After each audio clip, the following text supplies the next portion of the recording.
जय हिंद दोस्तों, कैसे हो आप सभी लोग। एक बार पुनः R K. Royal UP 87 coaching classes में आपका स्वागत है। मैं आशा करता हूँ आप सभी लोग अच्छे होंगे, मस्त होंगे, बेहतर होंगे, आपकी पढ़ाई बेहतर चल रही होगी। आज हम लेकर आए हैं बायोलॉजी के संपूर्ण किताब से महत्वपूर्ण टिप्पणियाँ जो कि 3 व 5 अंक में पूछी जाती हैं। आज हम इन टिप्पणियों को बिल्कुल आसान शब्दों में लेकर आए हैं और मैं आशा करता हूँ आपको यह समझ में भी आएंगी। तो चलिए वीडियो की बिना देर किए शुरुआत करते हैं। अगर आपको वीडियो पसंद आए तो एक प्यारा सा लाइक एंड सब्सक्राइब करके बेल आइकन को दबाना ना भूलें। तो चलिए वीडियो की शुरुआत करते हैं। सारे क्वेश्चन बेहद इम्पोर्टेंट हैं, इसलिए आप वीडियो के लास्ट तक बने रहिए। आपके लिए हम चलो देखते हैं। प्रश्न पहला है, दोहरा निषेचन पर संक्षिप्त टिप्पणी लिखिए। ये आपका मोस्ट इम्पोर्टेंट क्वेश्चन है। ठीक है, ये 2022 में भी पूछा गया था। आप इसे किसी भी सेट में से उठा लीजिए, ये उसी सेट में आपको मिलेगा। तो चलिए इसे देखते हैं क्या है। पराग नलिका में उपस्थित दोनों नर केंद्रक नर युग्मक की तरह कार्य करते हैं। पराग नलिका में जो दो केंद्रक होते हैं, नर केंद्रक तथा नर युग्मक की तरह कार्य करते हैं। ठीक है, तथा भ्रूणकोश में पहुंचने के बाद इनमें से एक नर युग्मक वास्तविक मादा युग्मक के अंदर प्रवेश करके केंद्रक के साथ संलयित हो जाता है तथा दूसरा नर युग्मक दो ध्रुवीय केंद्रकों द्वारा बने द्वितीय केंद्रक की ओर पहुंचकर उसे निषेचित करता है। ठीक है, इस क्रिया को त्रिसंलयन कहते हैं। जो ये क्रिया होती है इसे त्रिसंलयन कहते हैं। यहाँ पर एक ही भ्रूणकोश में 2 बार निषेचन होता है, इसलिए इस क्रिया को द्विनिषेचन या दोहरा निषेचन कहते हैं। क्या दोबारा से देख लेते हैं। पराग नलिका में उपस्थित दोनों नर केंद्रक नर युग्मक की तरह कार्य करते हैं तथा भ्रूणकोश में पहुंचने के बाद इनमें से एक नर युग्मक वास्तविक मादा युग्मक के अंदर प्रवेश करके केंद्रक के साथ संलयित हो जाता है तथा दूसरा नर युग्मक दो ध्रुवीय केंद्रकों द्वारा बने द्वितीय केंद्रक की ओर पहुंचकर उसे निषेचित करता है। इस क्रिया को त्रिसंलयन कहते हैं। यहाँ पर एक ही भ्रूणकोश में 2 बार निषेचन होता है, इसलिए इस क्रिया को द्विनिषेचन या दोहरा निषेचन कहते हैं। चलिए अगला क्वेश्चन देखते हैं। आप इसका स्क्रीनशॉट ले लीजिए। हो गया। चलिए अगला क्वेश्चन देखते हैं। अगला क्वेश्चन है, कृत्रिम संकरण पर संक्षिप्त टिप्पणी लिखिए। ये भी आपका इम्पोर्टेंट है। ठीक है, हमने आज यहाँ संपूर्ण किताब से इम्पोर्टेंट क्वेश्चनों को लिया है। आप वीडियो के लास्ट तक बने रहिए। तो चलिए देखते हैं। मनुष्यों के द्वारा होने वाला परागण को कृत्रिम परागण कहते हैं। इसमें मनुष्य इच्छानुसार किसी पुष्प के परागण को दूसरे पुष्प के वर्तिकाग्र तक पहुँचाता है। मनुष्यों के द्वारा होने वाला परागण को कृत्रिम परागण कहते हैं। जो मनुष्यों द्वारा परागण होता है उसे कृत्रिम परागण कहते हैं। इसमें मनुष्य इच्छानुसार किसी पुष्प के परागण को दूसरे पुष्प के वर्तिकाग्र तक पहुंचाता है।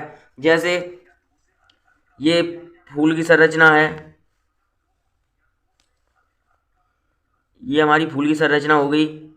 अब इसमें ऐसे परागण ये होते हैं। ठीक है, और ऐसे ही एक और होगा यहाँ पर। ठीक है, तब जब जो इसके ये इस पर आएंगे और इसके जिस पर जाएंगे, ये क्या होता है, ये कृत्रिम परागण होता है। लेकिन ये मनुष्य अपनी इच्छा अनुसार करते हैं। ठीक है, इसका स्क्रीनशॉट ले लीजिए। हो गया। क्वेश्चन देखते हैं। थैली लगाना या बैंगिंग या बोरा वस्त्राकरण। ये है थैली लगाना, बैंगिंग या बोरा वस्त्राकरण। ये कृत्रिम संकरण में ही आता है। चलिए इसे देख लेते हैं। इस प्रक्रिया में किसी पुष्प के नर भाग यानी परागकोश को काटकर निकाल देते हैं। इसके बाद पुष्प को पॉलीथीन से ढक देते हैं। फिर इच्छा अनुसार पुष्प के परागण को लाकर पुष्प के वर्तिकाग्र पर छिड़क देते हैं। फिर पुष्प को दोबारा ढक देते हैं, जिससे संकरण आसानी से हो जाता है। ठीक है, अगला क्वेश्चन देखते हैं। स्क्रीनशॉट ले लीजिए आप इसका सबसे पहले। हो गया।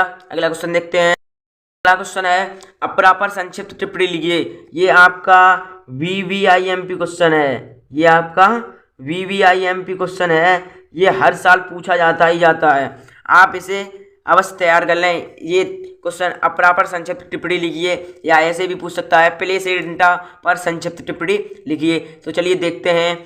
अपरा वह अंग है जिसके द्वारा गर्भाशय में स्थित भ्रूण के शरीर में माता के रक्त का पोषण पहुंचता रहता है और जिससे भ्रूण की वृद्धि होती है, जिसे अपरा कहते हैं। ठीक है, अपरा वह अंग है जिसके द्वारा गर्भाशय में स्थित भ्रूण के शरीर में माता के रक्त का पोषण पहुंचता रहता है और जिससे भ्रूण की वृद्धि होती है, अपरा कहलाता है। तो चलिए अपरा के कार्य देख लेते हैं। अपरा के प्रमुख कार्य निम्नलिखित हैं। प्रथम है, अपरा के द्वारा भ्रूण को पोषण मिलता है। जो अपरा है ना, प्लेसेंटा के द्वारा भ्रूण को पोषण मिलता है। और क्या होता है, प्लेसेंटा उत्सर्जन में भी सहायक होता है, यानी अपरा उत्सर्जन में भी सहायक होता है। और अपरा द्वारा स्रावित हार्मोन्स गर्भावस्था बनाए रखने तथा शिशु को जन्म देने में सहायक होते हैं।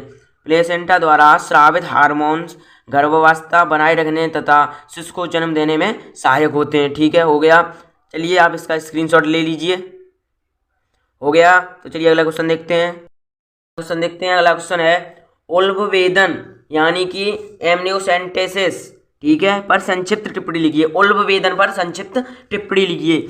ये आपके लिए बहुत खास होने वाला है। देखते हैं। उल्बवेदन एक ऐसी तकनीक है जिसके द्वारा गर्भावस्था में भ्रूण की गुणसूत्रीय अनियमितता विकार की जानकारी प्राप्त की जाती है। उल्बवेदन एक ऐसी तकनीक है जिसके द्वारा गर्भावस्था में भ्रूण की गुणसूत्रीय अनियमितता विकार की जानकारी प्राप्त की जाती है। इसमें गर्भाशय से एमनियोटिक द्रव को इंजेक्शन की सहायता से निकालकर गुणसूत्र का निरीक्षण करते हैं ताकि भ्रूण को गंभीर रोगों से बचाया जा सके। लेकिन आजकल इस तकनीक का दुरुपयोग कन्या भ्रूण हत्या